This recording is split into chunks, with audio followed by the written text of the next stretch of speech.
Do you know the story of the mother of Notting Hill Carnival? Welcome to Black Legend Friday, where I end your week with a story of a black legend whose story deserves to be told and remembered. Claudia was born in 1915 in Trinidad, where she spent some of her childhood till her family moved to Harlem, New York in 1924. To say the cultural difference in Harlem was a shock would be a massive understatement. Claudia was quickly and brashly introduced to the reality of the racial disparities in the US. Growing up, Claudia watched as her mum worked horrible hours and eventually died of exhaustion when she was a teenager, which galvanized her into speaking up for better working conditions for black female workers. She joined the Communist Party USA, and there her politics evolved, but she did hit a limitation: the very real reality that the party was incredibly white and wasn't making enough space for the voices of black people, let alone black women, to be heard. In the working world, not only were women getting paid vastly less than men, but black women were being paid less than white women. Claudia saw this as a direct result of slavery and was very vocal about the reality that political movements that wanted a true liberation for all people needed to start with the needs of black women first. Sadly, Claudia's commitment to making things better for black people caught the eyes of the US government, and after an arrest, she was eventually deployed a few years later, in 1955, to the UK.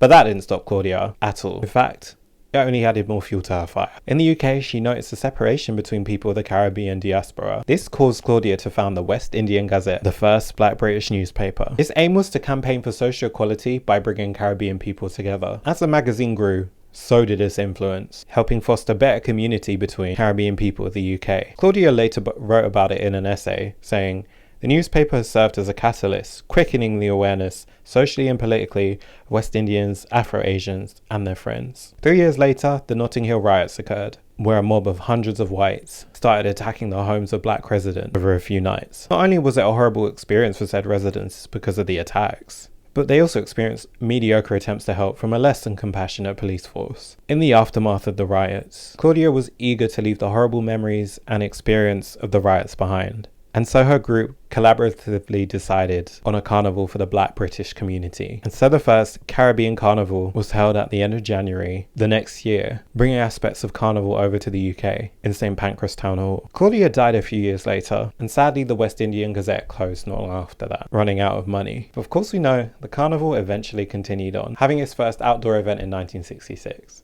And well, the rest is history.